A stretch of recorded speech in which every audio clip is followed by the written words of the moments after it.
সঙ্গে সঙ্গে ইমাম হুসাইনের গলাতে একটা চুমা দিয়ে দিল। হুসাইন বলে, বোন জৈনব রে, ওরে বোন, তুই আমার কপালে চুমা দিলি না, ঠোঁটে চুমা দিলি না, গালে চুমা দিলি না। বোন রে, আমার গলাতে কেন চুমা দিলে, আমার গলাতে কেন চুমা দিলে? হুসাইনকে ডাক দিয়া বলে, ভাই তুমিও তো আমার কপালে চুমা দিলা না, গালে চুমা দিলা না, ঠোঁটে চুমা দিলা না। ভাই গো, আমার এই হাতে কেন চুমা দিলা গো ভাই? হুসাইন বলে, বোন রে, আমার নানা বলে গেছে রে, আমার নানার উম্মতের জন্য আমি হুসাইন কারবালার জমিনে শহীদ হয়ে যাব। আগামীকাল মুহররম মাসের 10 তারিখ শুক্রবার আমি যখন শহীদ হয়ে যাব রে বোন, তোর ওই চুরি পড়া জায়গাটায় ওই ইয়াজিদের বাহিনী, ইবনে জিয়াদের বাহিনী, ওই ইবনে জিয়াদের বাহিনী, ওরা তোর হাতে দড়ি পরায়া টানতে টানতে দামেস্কে নিয়ে যাবে রে বোন। এর জন্য তাদের দড়ি পরানোর আগে আমি একটা চুমা দিয়ে দিলাম। বোন, এবার তুই বল, আমার গলাতে কেন চুমা দিলি? ডাক দিয়া বলে, ও ভাই, আমিও জানি আমাদের নানা বলে গেছে মুহররম মাসের 10 তারিখ শুক্রবারে তুমি শহীদ হয়ে যাবা কারবালার জমিনে। আগামীকাল মুহররম মাসের 10 তারিখ শুক্রবার ভাই গো, তোমার গলাতে ছুরি চালাবে। তাই ওই গলাতে ছুরি চালানোর আগে আমি একটা বার চুমা দিয়ে দিলাম। জোরে বলেন সুবহানাল্লাহ। সবাই কি বাবা ইবাদতে লাগিয়ে দিয়া ইমাম হুসাইন ইবাদত করছেন, সারা রাত্রি আল্লাহর কাছে কান্নাকাটি করছেন বাবা। এবার ফজরের ওয়াক্ত হয়ে গেল, ফজরের নামাজ পড়ে সাথী ভাইদেরকে ডেকে বলছেন, ভাই গো, আপনারা যে যেদিক দিয়া পারবেন এই কারবালার জমিন ছেড়ে মক্কা মদিনাতে চলে যান। আমি হুসাইন আমার নানার উম্মতের জন্য আমি এই কারবালার জমিনে শহীদ হয়ে যাব। তাই কি রে বাবা, ইমানদার ব্যক্তি তো কোনো সময় কাউকে ফেলে যায় না। এ বাবারাম, সবাইকে মিটিং করে নিয়ে মাশওয়ারা করে নেওয়ার পরে ইমাম হুসাইন একটা তরবারি ছিল, ওই তরবারিটার নাম হলো জুলফিকার তরবারি। ওই জুলফিকার তরবারিটা আপনার আগাটা মাটিতে গেড়ে দিয়া ডামারটাকে আপনার দাড়ি মুবারকের কাছে লাগিয়ে দিয়েছে। কি করছে? ওইভাবে বাবা চিন্তা করছে আর শুধু চোখের পানি ছেড়ে দিয়েছে বাবা। ওই চোখের পানিতে ইমাম হুসাইনের গাল ভিজে, দাড়ি ভিজে বাবা, তরবারির গোসল হয়ে যাচ্ছে। কি চিন্তা করছে? এটাই চিন্তা করছে, আহারে আজ 3 দিন হয়ে গেল এখানে আসা, আমার সঙ্গে ছোট ছোট বাচ্চারা আছে, আমার সঙ্গে নারীরা আছে, আজ আমি এক ফোঁটা পানি তাদেরকে দিতে পারলাম না। কখন জানি কে পানি চাইবে, আমি কেমন করে পানি দিব? মুখের কথা মুখেই থাকলো রে ভাই, অমনি যেন কে বলে উঠলো আলা আতাস। কে কাকে বলবে? সন্তান তার মা জননীকে বলছে, মা গো, আমাকে একটু পানি দাও গো মা। ওই সন্তানটার কেউ না রে বাবা, নবী বংশের সন্তান, নুরানি শরীর রে বাপ।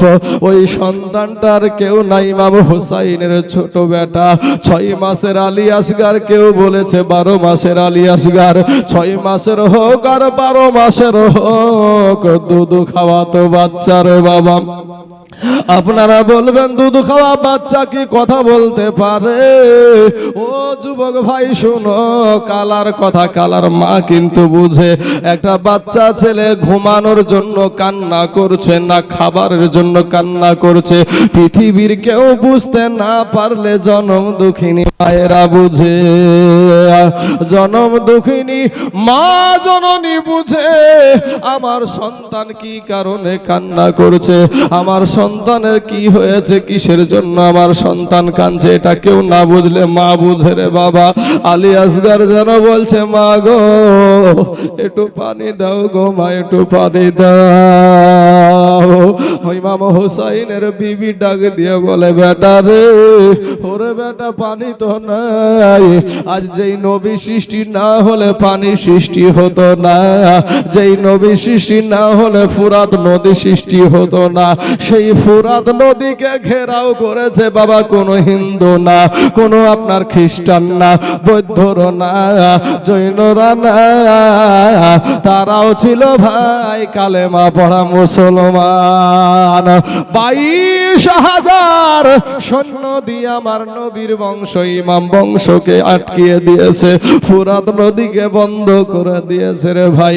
আমি এটাই আপনাদেরকে বোঝাতে চাইছিলাম, যারা এই মুহররম মাসের অনুষ্ঠানকে নিয়ে টিটকারি করে, মাশকরা করে, কেচ্চা কাহিনী বলে অনেক রকমের তকমা দেয়, ও মুসলমান তারা বা এজিদকে রহমতুল্লাহ আলাই বলে, জোরে বলেন নাউজুবিল্লাহ।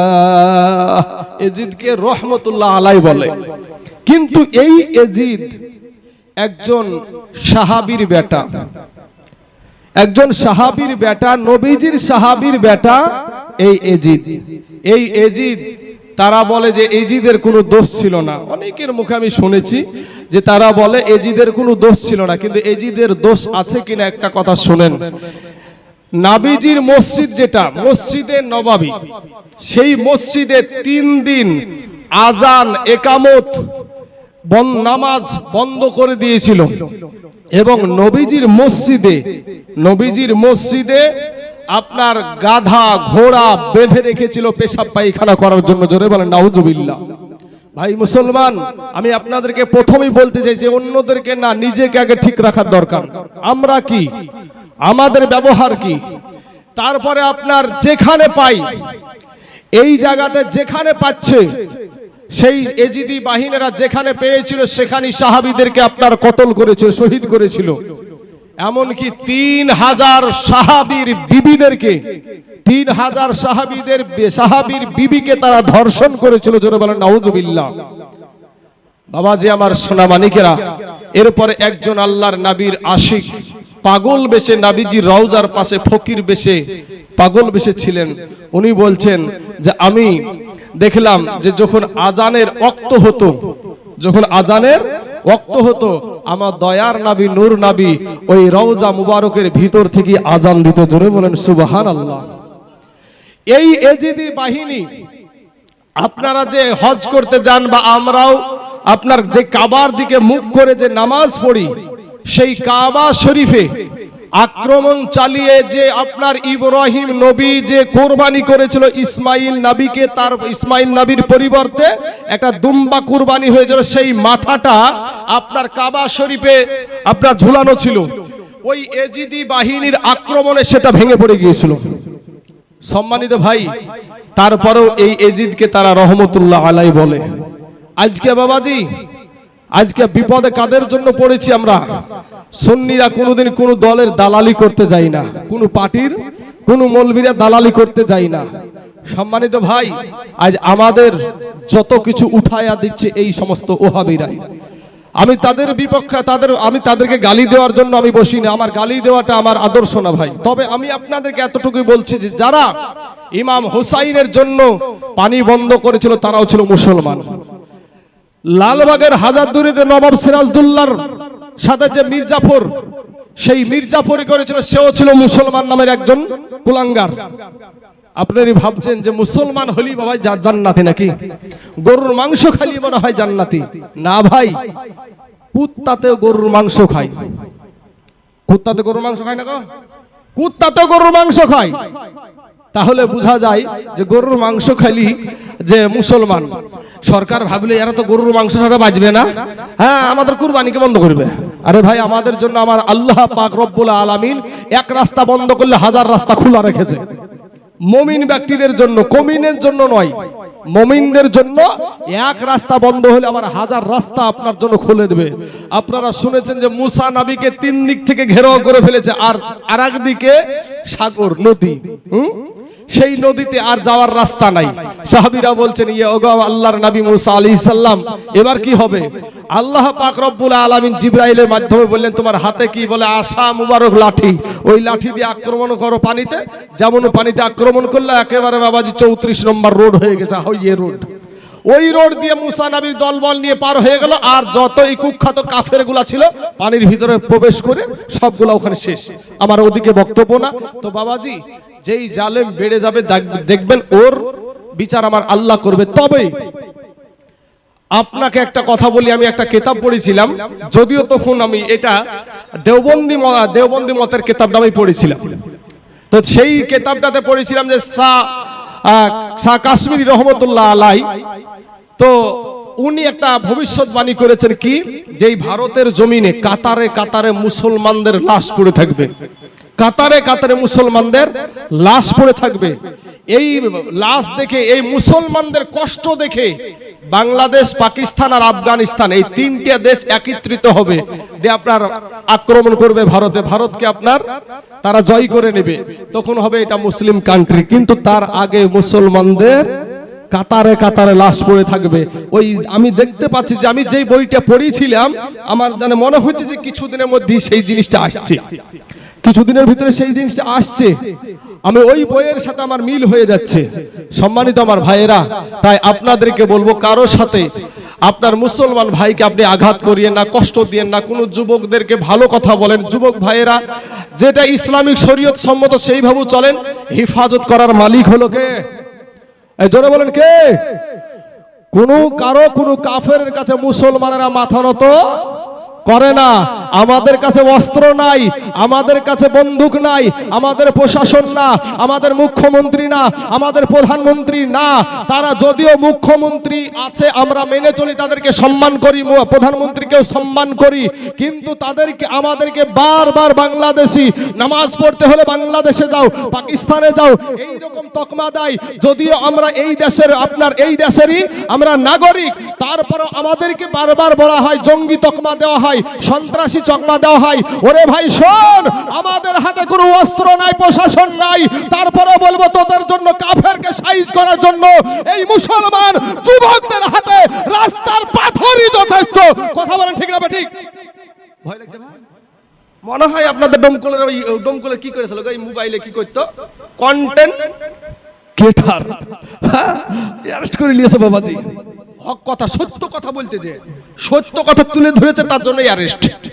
তো ভাই শোনা, আমরা মুসলমান, আমরা কোন কাফেরের কাছে মাথা নত করিনি, করবও না। যারা মুনাফিক তাদের বিষয় আলাদা, কিন্তু আমরা এক আল্লাহকে মানি, আমরা এক আল্লাহকে মানি, আর আমরা নবীর আদর্শ নিয়ে চলি। আমরা কাউকে আগে আক্রমণ করতে যাই না, মুসলমান ভাই আমার সোনা মানিকরা। তো সেই জায়গাতে ইমাম হুসাইনের 6 মাসের শিশু, দুধের বাচ্চা আলী আসগার রাদিয়াল্লাহু তাআলা আনহু, ওই আলী আসগার বলছে, মা গো একটু পানি দাও না মা, ও মা একটু পানি দাও না। মা বলছে, বেটা রে, ওরে বেটা, আমি তোর মা, তোকে তো পানি দিতে পারবো না রে বেটা। বাবারে আঁচল দিয়া ঢেকে দিয়ে স্তনে বাবা লাগায়া দিল, স্তনগুলা চুষে চুষে চুষে চুষে আমার আলী আসগার 1 ফোঁটা দুগ্ধ বের হয়েছিল না রে বাবা। একটা মহিলা যদি, একটা মা যদি বাবা 3 দিন পর্যন্ত পেটে খাবার না যায়, পানি না যায়, ওই মহিলাটা কি দুগ্ধ দিতে পারে গো? ও মুসলমান বাবাজি আমার ভাইয়েরা, এবার স্তন ছেড়ে দিয়ে বলে, মা গো, ও গো মা, আমি আগেই ভালো ছিলাম গো মা, তোমার স্তন চুষে চুষে আমার নরম নরম ঠোঁটগুলা যেন গরম হয়ে গেল। মা গো, আমি আগেই ভালো ছিলাম গো মা। মা জননী চোখের পানি ছেড়ে দিয়া কান্দে আর বলে, বেটা আলী আসগার রে, ওরে বেটা আলী আসগার, আমি তোর জনম দুঃখিনী মা, আমি তোর গর্ভধারণী মা, বেটারে আমি তো তোকে দুগ্ধ দিতে পারলাম না রে বেটা। বেটা রে আমি তো তোকে দুগ্ধ দিতে পারলাম না রে বেটা।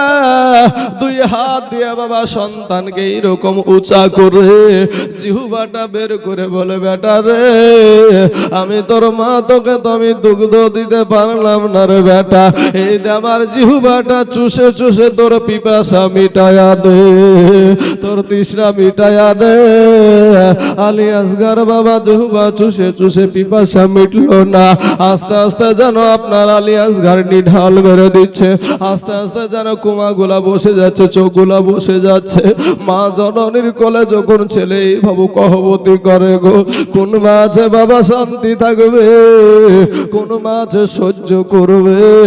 এ মা জননী চিন্তা করছে পানি বিহনে যদি আমার কলেজার টুকরা নয়নের ফারা আলী আসগার মরে যায়, আমার স্বামীকে আমি কি জবাব দিব? পর্দাশীল হইয়া স্বামীর কাছে গিয়া বলে, প্রাণের স্বামী গো, আমার জানের স্বামী